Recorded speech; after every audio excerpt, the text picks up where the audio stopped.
completionist heaven. Just a completionist heaven. This is what Crimson Desert is. After 200 hours of playing the game, I'm done. I've done all the main missions as well as a huge majority of the side missions, and I can decisively say that I understand why this game is so divisive online, why so many people hate it or just absolutely love the game. There's no in between. There's just so much in the game, from system to environments, but they don't all come without any problems. From a nonsense story to a repeating cycle of mission to sluggish controls, sure, the game has its issues, not saying there aren't. Visually, the game looks amazing, the world looks great, I love the setting, but it's knee-deep everywhere. The gameplay is blocked by the story, so you have to progress the story even if you want to spend your time running around the whole world. And the story is terrible, so it kind of makes no sense to force the player to play it if you want to build a sandbox, but it is what it is. A lot of the game is going to be something good, but so prepare yourself for that. In the end, I almost quit the game, but I actually made it. I already wrote a script after 134 hours saying I quit, I just can't continue, blah blah blah, you know, all this kind of stuff. But after a good night's sleep, a nice shower, and a bunch of cool puzzles, I agreed I'm gonna align with the way the game wants you to play it, and I'm not gonna play it the way I think is the most fun, but the way the game wants to be played. So for the story is pretty stupid and it's full of plot holes, and I'm not going to do like a deep dive on every moment, just, you know, a couple of them that give you the summary of what the story is about. If you care about spoilers, I don't know, skip here, even though I don't know why you would care about spoilers for this game. It's not like there's anything interesting in the story, but if you do, go ahead and skip. So basically the story is a Disney movie. You have the good guy defeats the bad guy, and you have a whole go get stronger arc, same way as every Disney movie, and it is expected and not really enjoyable. However, voice acting is freaking good. Small stories like The Devil of Reed Fields are actually pretty nice. The problem is connecting all the small stories into the bigger story in total, kind of like the combat. The problem is the transitions. The story also had a tendency to make a character act stupid in order to fill plot holes and in order to make the story stay on rails without needing the writers to think too much about problems. Let me give you a few examples so you understand what I mean. First of all, there is a very stupid moment. I have to talk about this first. We, at the point in the story, are going to defeat the deputy of the main bad guy. So Cliff, who's a main character, actually leaves the bad guy, who has some kind of magical powers which we don't understand, with our friend in a closed room with nobody else looking. Why? I don't know, but we do that. And surprise, surprise, the bad guy escapes, and oh my god, it's so stupid. I can't believe they're actually doing it. But how he escapes, can you guess? He's jumping off a wall. Now this is a point of the story that tells me that one, either the writers never like played the game or heard of the game or what it does. Two, it's an AI story or something like that, because we can fly. I don't know if you know that, but we have crow wings. We can glide from the sky. Like half the points of the game is flying in the sky. So why do you not think we can jump off like a 5-meter wall? This is kind of crazy. What even more crazy is that because we didn't catch the bad guy then, he is gonna actually interfere without defeating the main bad guy in a later chapter. It's just stupid. But again, it is what it is. The story is, I guess, not the main part. Example number 2. I don't know if I have this fully recorded, but it was because I wasn't paying attention at that point. It was kind of a funny moment because you run around with the soldier or something like that, and the soldier tells you that he's been trying, and obviously the entire army has been looking for the civilians that the Black Bears, which are basically the bad guys here, are captured, right? So they're looking for them. And he tells you that he can't follow them because every time he tried to follow them, then the Black Bears would kill civilians as like a sign to tell him, hey, stop following us or we're gonna kill more people.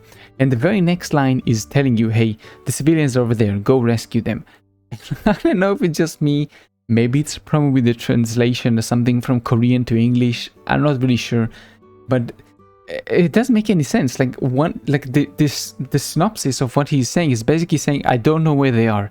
By the way, they're over there. Which one is it?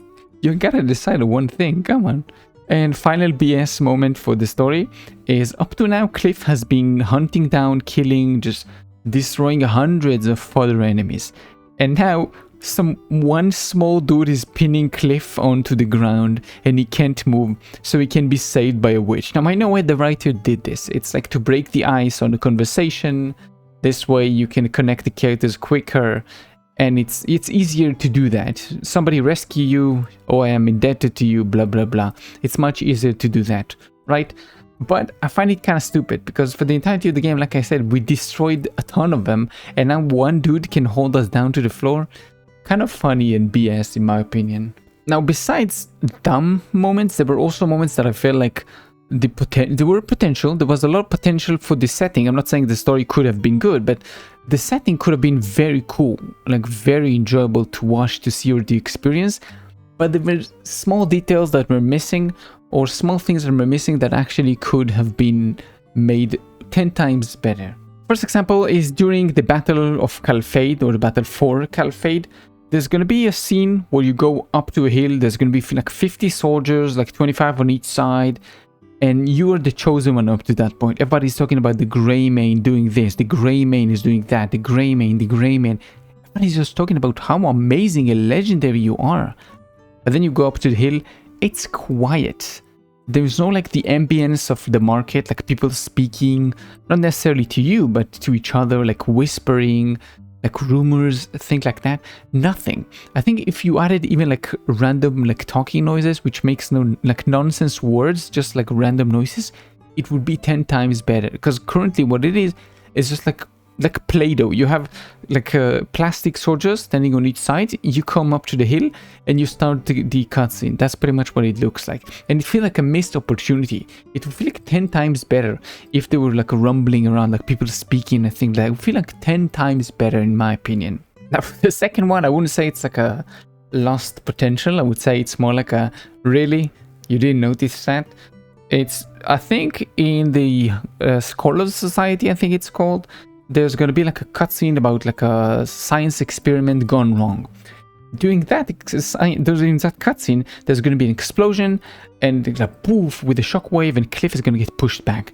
The funny thing is, only Cliff gets pushed back, and all the NPCs are standing there looking at Cliff like, can you stop RPing? Just get off the floor. It's kind of stupid what you're doing. And I was laughing hard when I saw that moment, so I just had to mention it here.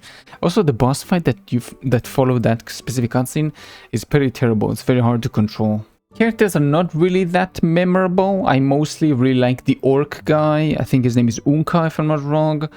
I really hated Jan. Cleanse my arsehole! He's like a very like a dumbass Viking that is one of your guys, like one of the Greymane.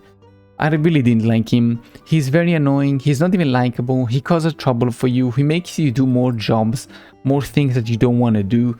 And he's not likable, like I said. If he was like doing that, he made you more job, but he was likable and nice and like a good guy, like a funny, interesting guy. I could see this, but he's very annoying and he makes you do more jobs that you don't want to do. He's very unlikable. Like if I had an option to kill him in the game, I would 100%. Just the moment I met him, I didn't want to see him anymore. Then it's very boring. I actually muted all the sounds down to 30% so I can watch something on the other screen. I don't even pay attention to the game. Also, one of the most important things, nothing affects the gameplay, like for the story. There is a section where I think you rescue a baron's wife by taking medicine from like poor people, or the recipe for medicine from poor people, and then you give it to him and he rescues his wife. I mean, I guess he rescues her. We don't really see anything like that happen. He just says that it did, and he says he's gonna actually treat the beggars or the poor people differently now. And nothing really changes. Like he doesn't do anything about this. You don't see less poor people. You don't see any poor people saying, oh, the Baron is now treating us differently. Nothing like that. I don't expect choices in the story, because like I said, the story is pretty obviously just like a filler here. But I did expect some things to affect like gameplay. Now there are some like minor things that are going to affect gameplay, which we're going to talk about more in the combat section. But if we already talked about a mission in the game, I actually want to talk about mission design and in general the quest structure. And this is the part where I probably disagree with most people who speak about this game. I think Crimson Desert is actually more front-loaded than just spread all around. Side missions like the chimney cleanup when you just get to Hernand, which is probably going to be your first side mission in the game, that mission, they don't really repeat. There's not going to be more funny, interesting moment like that. Most of the things later on are going to be either saved for story missions or for very large like quest lines that they're going to do later on. There's not going to be more like quirky, funny side mission like that. Most of them are going to be fetch quests. We'll talk about this in a second. Once you leave Hernand, you start noticing that quests have a recipe. Every area must have a detective quest. It must have a few bounties and a few tutorial missions for extremely unintuitive systems. And most missions are gonna go like this. Number one, you go to a place not because somebody told you, but because it is marked on your map. Number two, you get some exposition on the small story that you're about to experience. Number three, you do a very basic objective like grabbing an item, killing a few enemies, or talking to someone. Sorry about the guy honking behind, that's what neighbors are for. And number four, go back to the original point to complete the quest. So the quests you're gonna get are actually pretty wholesome and it's very nice to see. There was a mission about some dude who asked you to give flowers to his lover. I think she's his crush or his lover, not really sure what the relationship is. But he asked you to give a flower to the lady because she really loved like Greymanes and she would love to receive things from a Greymane. And I think it's pretty cute and it's pretty nice to see there's also quests like that. Now getting a bit more technical here, some clearing of outposts, which you can do in the game, are going to be quest related. So you can just go into a place and clear it up. Now you can do that for some, not for all of them. Quite a few of them are going to actually need either a story mission for them or a side mission in order to clear the place you're going to.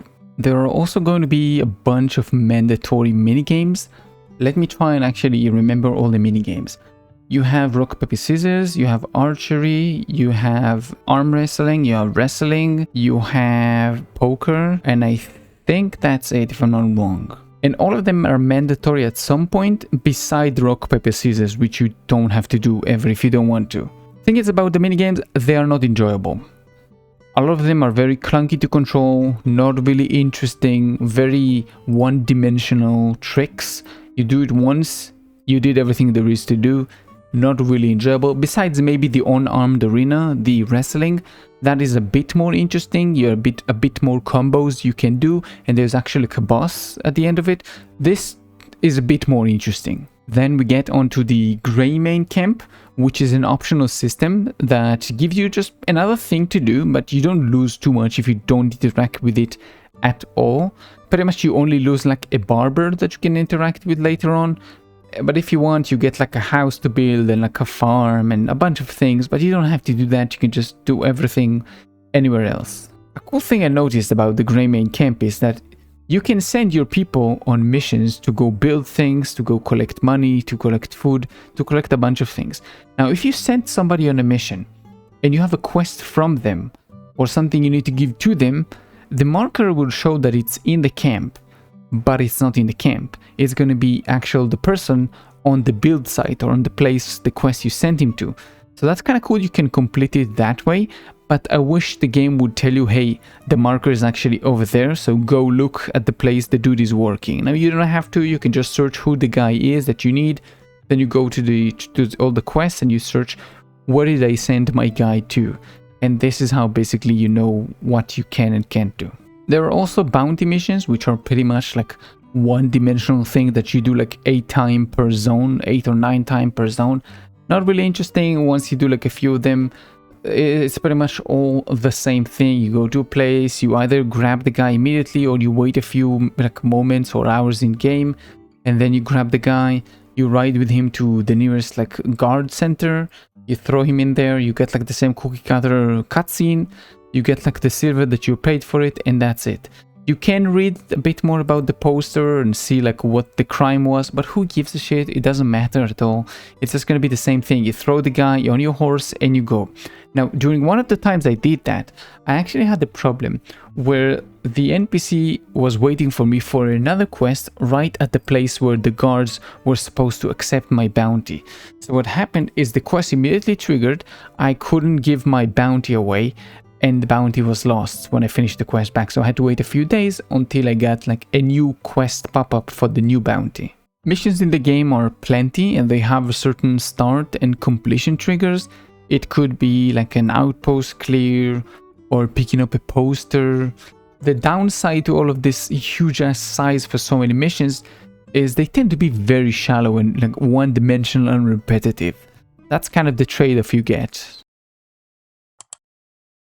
Online Crimson Desert is touted as a sandbox game, and I only half agree with this because yeah, you do have a certain degree of freedom to do whatever you want and tackle encounters kind of at your own pace, but you are also very limited by certain story missions, and because you don't want to waste your precious time waiting for things like rubber for like 12 real-world hours. That being said, there are some awesome locations and secrets that this game holds that are waiting just for you to like discover them.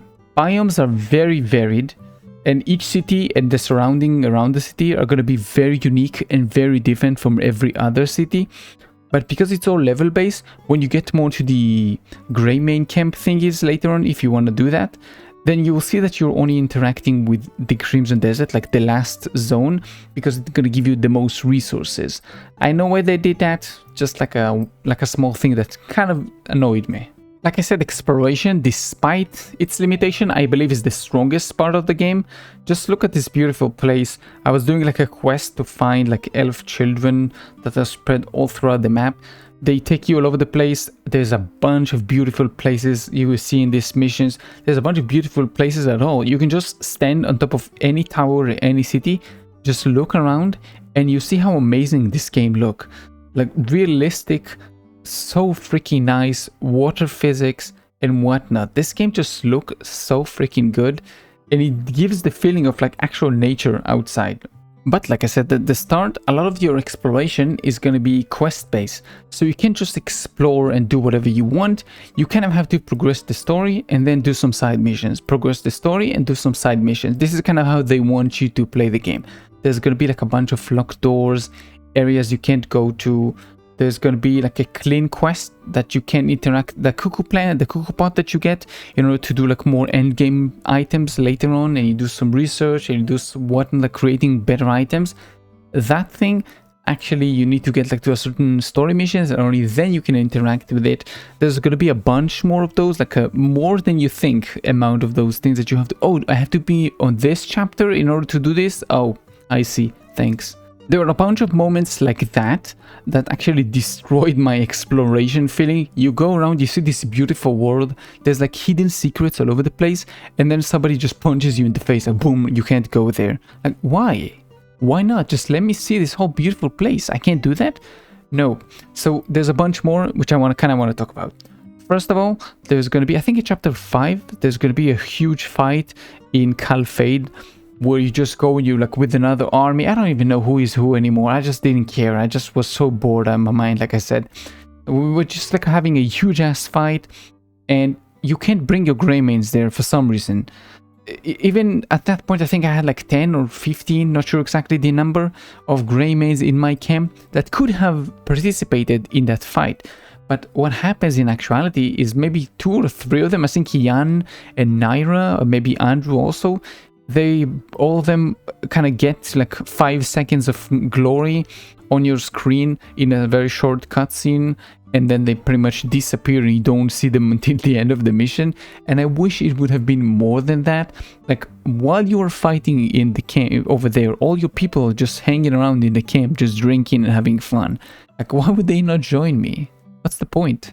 But to give the devs their credit, in smaller outposts, like when you do like map clearing, you can use your Greymanes to go clear smaller camps.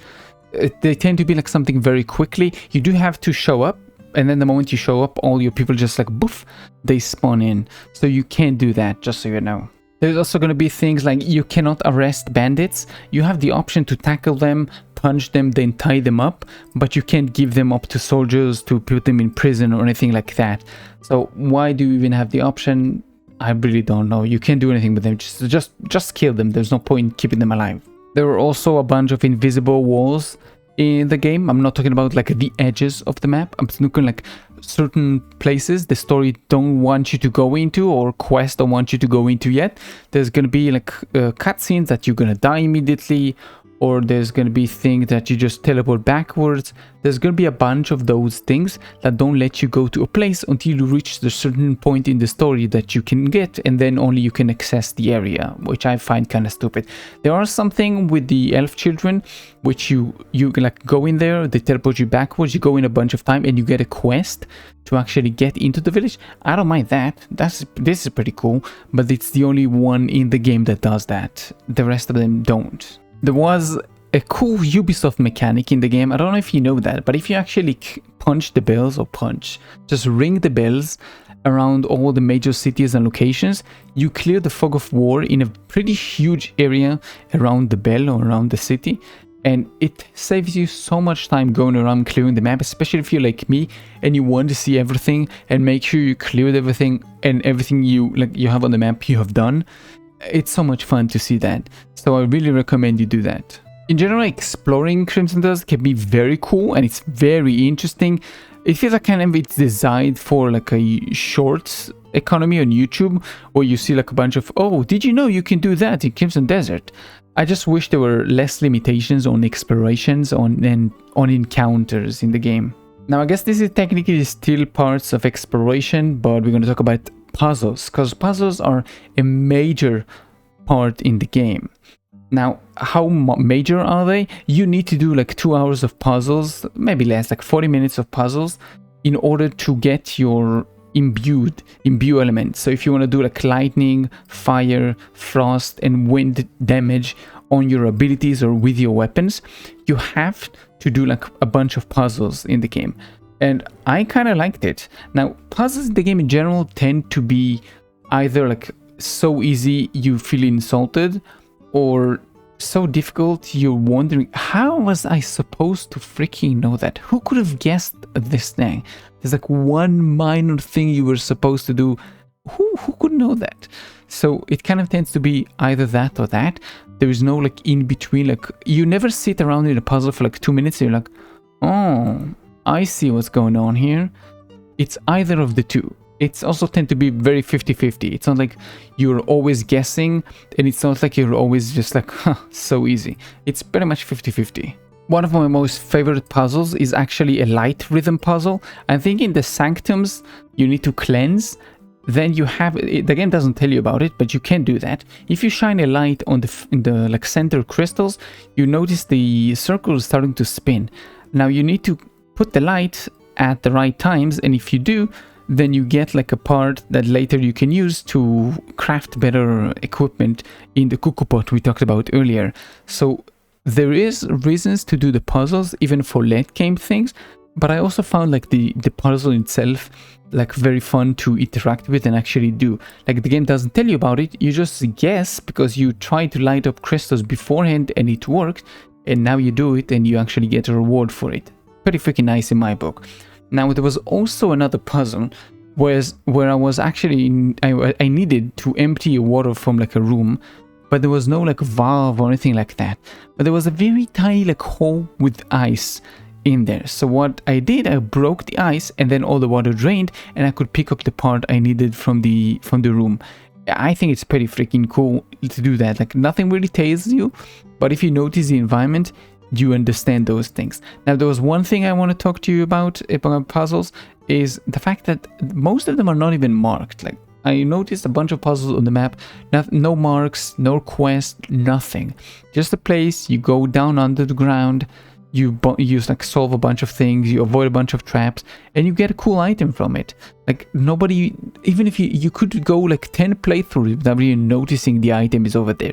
And I think it's pretty cool that developers actually did those kind of things and hid all over the map like a bunch of items that most of the players, like 99% of the players, will never find. And I think it's pretty fucking cool.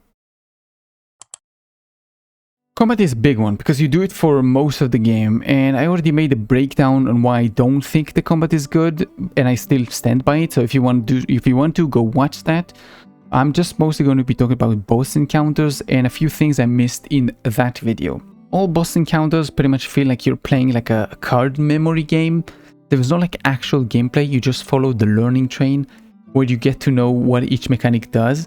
And then in the next run, you choose how to counter that mechanic. It's pretty much all that.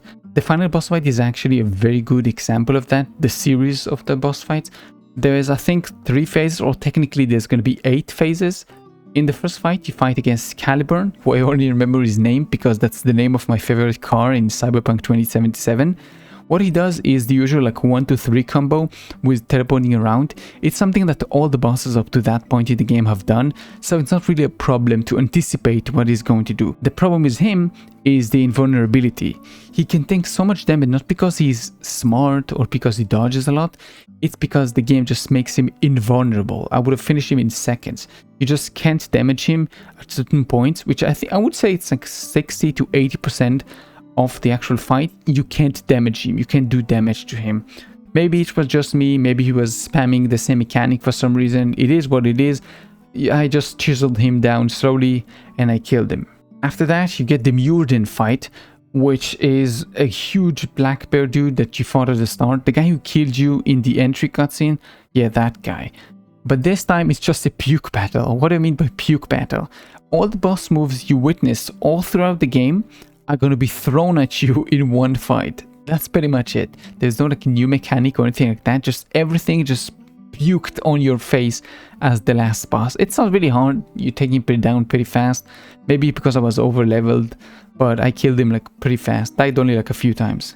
Then the last fight, you actually fight all, like, I don't know, biblically accurate angel or some shit like that on your dragon. It's a pretty confusing fight. You need to punch him at the end, by the way. You need to do like the fist thing, the nature fist thing that you do. I don't know, to me it wasn't really obvious. I had to look this up. Like I kept killing him and killing him and killing him and not understanding what I had to do.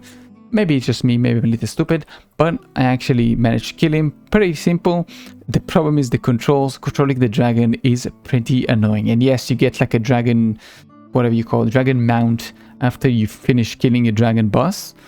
It's nice, like everything in the game, but it's terrible at controlling. There are some genuinely like cool ideas for bosses in this game, but the control system has the tendency to make some easy bosses or some interesting bosses into nightmare encounters. Let me talk about a few of them. The clown boss in, I think, Demonis, the second town you get to. I don't exactly remember what the name is. His design is pretty cool. You're supposed to grapple onto him and then destroy his dome and kill him pretty easily, right? The problem is that he's electrifying, and trying to destroy him while you're holding on to him is pretty much impossible. I also glitched into him a couple of times, into the arm, and I just kind of waited to die and respawn. I didn't find this fight enjoyable. It's a pretty cool idea, just wasn't really fun. I just powered through with a bunch of food. Another example of a fight like that is the Flying Pteranodon. It's pretty cool, like you in the air, you need to destroy a bunch of weak points. It's like a Colossus giant, I forgot the name of the game with the giants, Colossus something, you fight against them, you climb onto them. This kind of thing. The problem is, you keep getting pushed back for no reason. Like there's a crazy wind or something, I'm not sure, it only affects you, the wind only affects you once you're like stabbing the pressure points. Once you pull your thing out of the pressure point, only then you feel like a gush of wind. I don't know, the fight didn't feel good to me. You're also getting shot at, you're up in the air. If you fall, you have to restart the whole fight, you have to teleport again upwards, wait until the guy gets right in place so you can actually like fall right onto him. I just didn't find the whole fight really enjoyable. It felt very annoying to me. There were also some bosses that actually felt like insults because they were copy pasted one after the other. There was like there were 2 cannon towers. There was one that is electric and one is normal. Both of them, all you have to do is you have to jump onto them, destroy their dome, and you kill them in pretty much one hit. The second you destroy their dome, you kill them pretty easily. The first one, I think the second one too, if you try to use Axiom Force on them, you see like a bright blue mark, which usually means you can pull something off, you can interact with the object that you're like holding on to them, right? But it doesn't do anything. You can't pull something off, you can't do anything like that. The first cannon tower thing also like shoots out bombs that you can try to throw at him, but he doesn't, like, they don't explode on impact, so you can't damage the boss using that. So that's why I'm saying there's a bunch of cool mechanics there that you could use, but you don't really have the option to. It's pretty much just sit there and like punch the dome until you finish, if you actually manage to grab onto his head and do that. Because like I said, the control system tend to be very, very annoying. With all of that being said, there are also a bunch of examples of very good boss fights that I really enjoyed. For example, the dragon boss fight.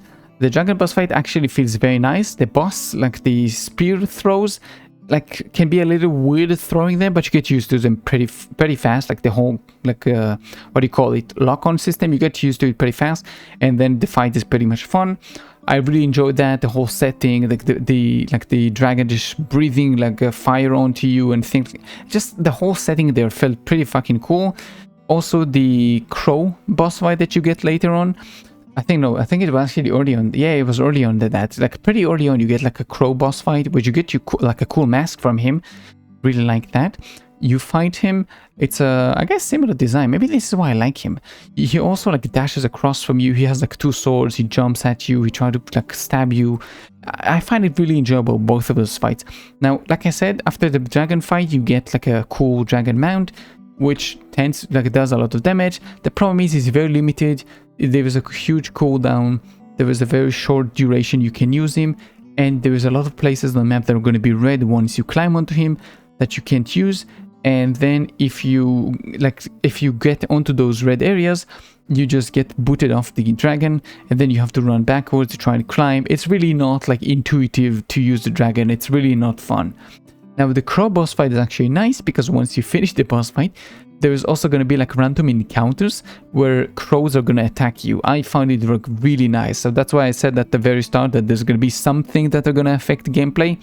This is the thing I was talking about. I want to very quickly mention two bosses. So one of them is going to be the flying boss under one of the spires. Don't exactly remember what. It's pretty much like a mandatory go upgrade your bow, so it doesn't take you 2 hours to like slowly chip down at the boss's health. Or you can do what I did and just glitch the boss into the wall and kill him in 20 seconds. It's another option. Second example is going to be the wolf boss fight, which you can fight at one of the forests. Again, don't remember exactly where. The problem is the terrain. The terrain is pretty bad. What happened is I got stuck on a rock and I died the first time, and then the boss got stuck on the rock and I killed him without even like trying. He wasn't even moving.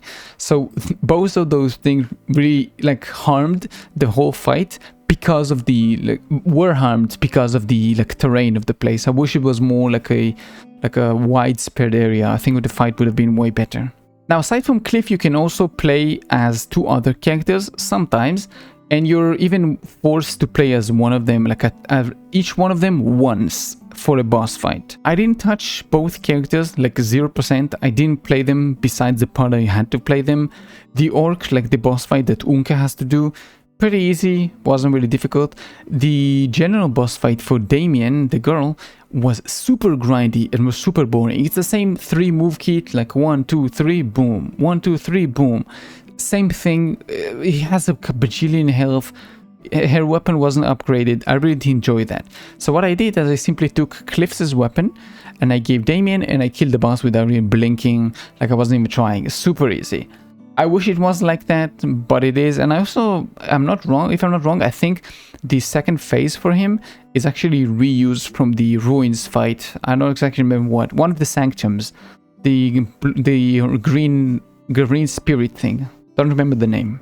Besides, there were also a bunch of like questionable decisions at best that were made here. Number one, why whenever we catch like a bounty target, we have to punch them in the face like a bunch of times before we capture them? It's freaking weird. Some of them even like they say, I give up, I'm not gonna fight you, but you still punch them like 3 times in the face before you capture them. It's very strange. Second thing is, you need mana to dodge once you upgrade your dodge. So I don't know if I'd say, hey, upgrade, but you do. You kind of need to, if you want to dodge certain attacks, you have to do that. But then your mana goes to your dodges instead of your skills. For me, it doesn't feel nice. Like, why do we have mana if you already have that? So either give me one for both, or just separate them like it should be. Like, dodges should be stamina, not magical powers. But again, it is what it is.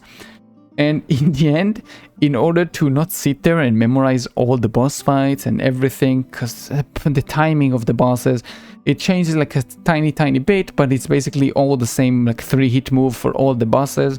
They all get like 2 moves or 3 moves, and then once, if they have like phases, the last phase gets like 1 additional move, which is probably going to be like a 1-hit kill.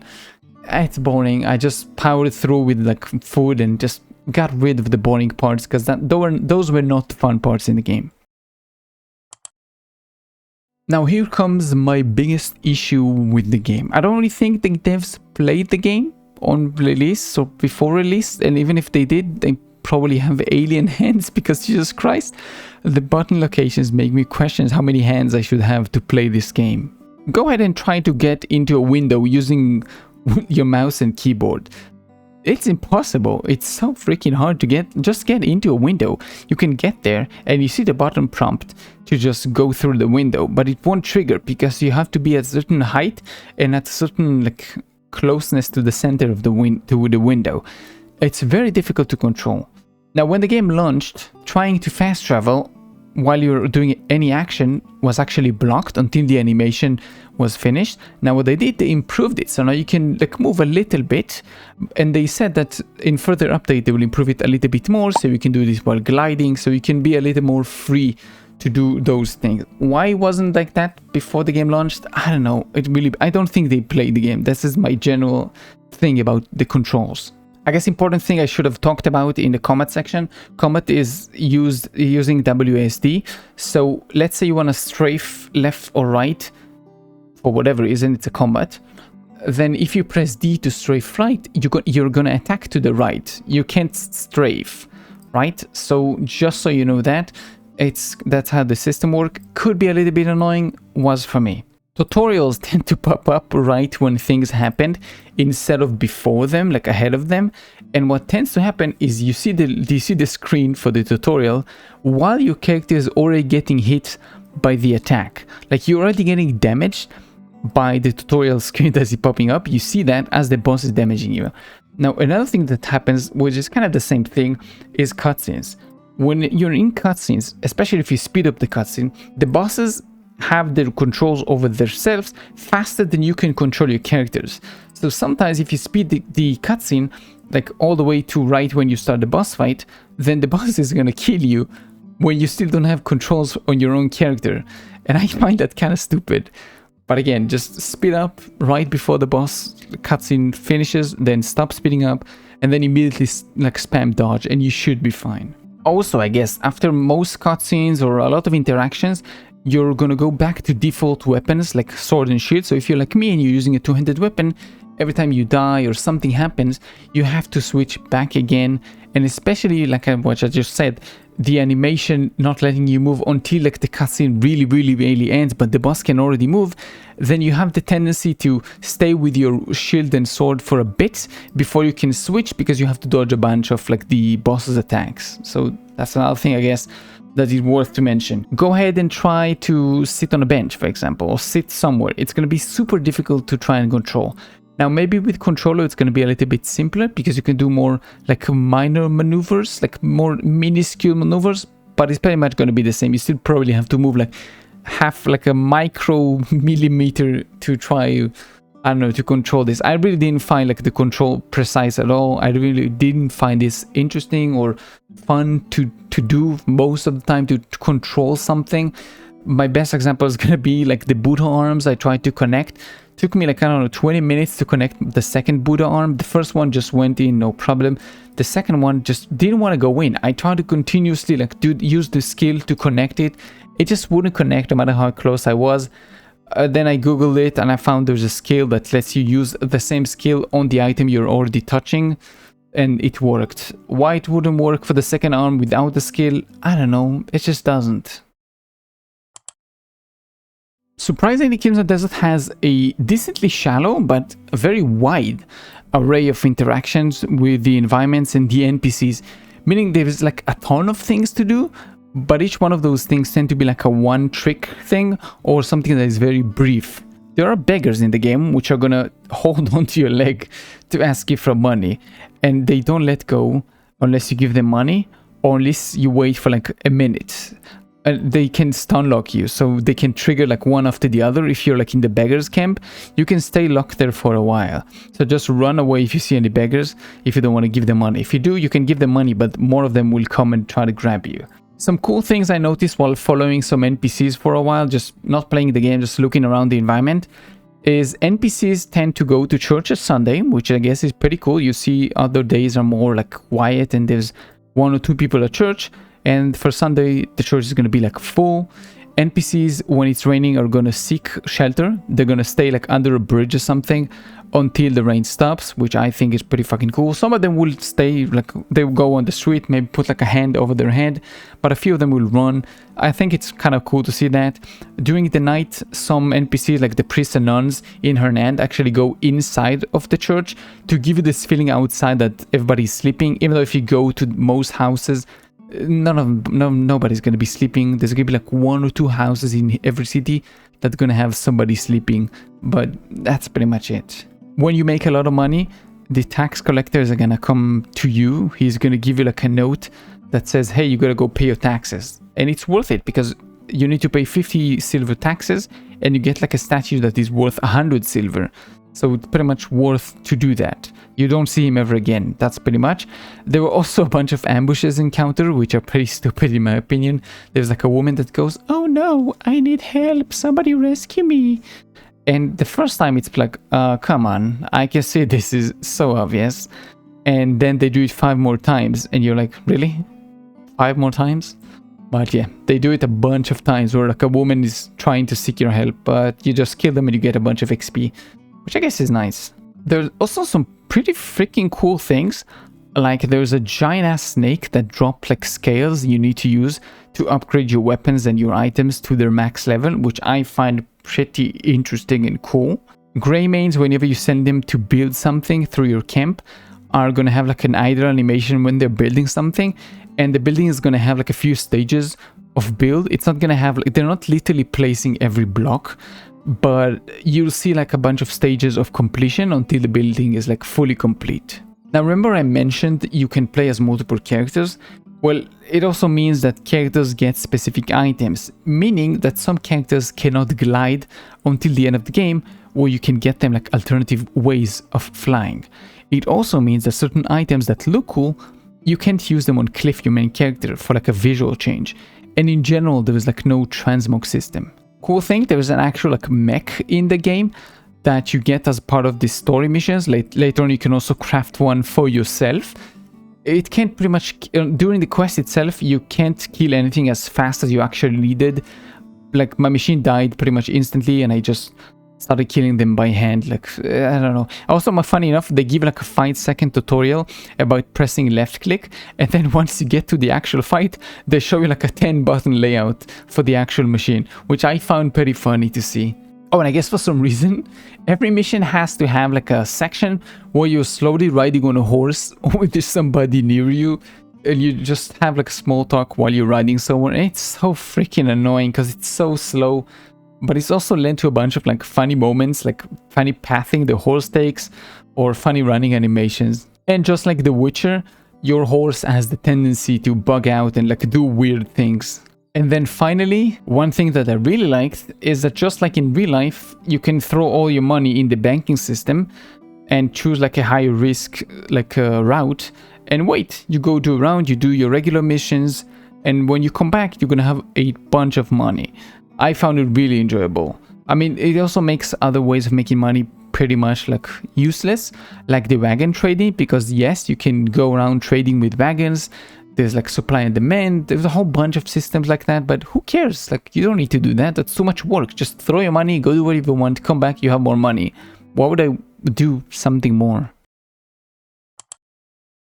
Okay, bug-wise, I wouldn't say the game was full of the bugs, but combining like the puzzling controls and design decisions, I did have a pretty terrible time guessing what was actually broken and what was just me not realizing the solution.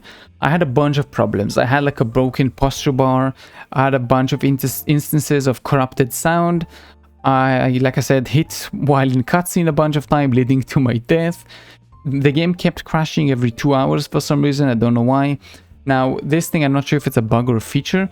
Some outposts actually have less enemies than what you need to clear the outposts. So I had to TP away and then come back. So that's another thing. And also some outposts can be a little bigger than their map hitbox. So what it means is once you clear the camp, you have to go back into the center of the camp to actually trigger like the clearing cutscene. So it's a very small things, nothing really major, nothing bigger than that. I think the biggest problem would actually the game crashes, in my opinion. Like every 2 hours is pretty annoying.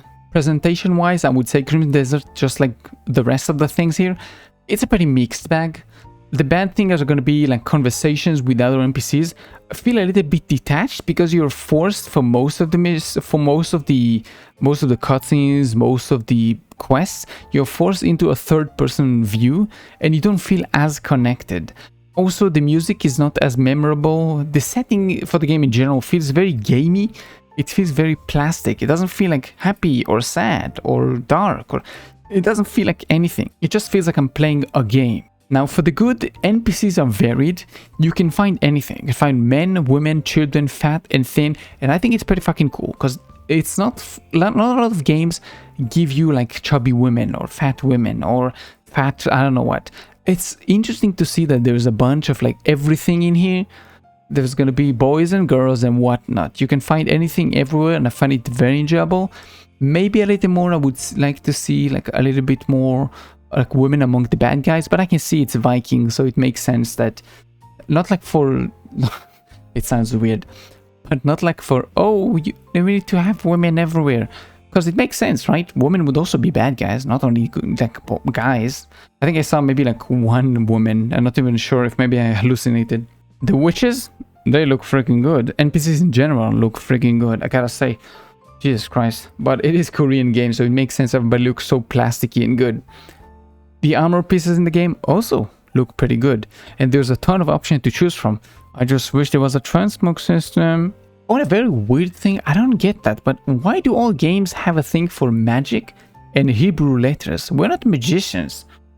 Obviously, there's a bunch of lines here that are not Hebrew, but a lot of letters are very similar to Hebrew letters. I don't understand the whole thing, but it is what it is. And also, the game has a zoo, which is a very big plus in my book because I love animals a lot. And this concludes my Crimson Desert experience in general, all my 200 hours.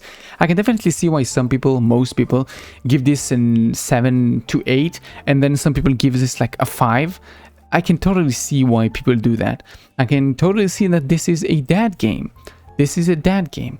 This is a game when you finish with the wife, you finish with the kids, you sit down for like 1 or 2 hours, you do a bunch of nonsense missions, you maybe try something you saw on YouTube Shorts yesterday night before you went to sleep, or when you were on your way back home. You do something like that and you put the game down. It's kind of like junk food. It's fine if you take it at small doses, but nobody want to live on junk food. You'll die. That's pretty much how I feel about the game. Complete missed story opportunity, controls from hell, all contrasted by amazing puzzles and exploration that I wish would be a little bit less limited. But that's gonna be it. Hope you enjoyed this one. If you did, thank you. If you didn't, let me know why so I can improve this. I keep safe and I see you next one. Bye bye.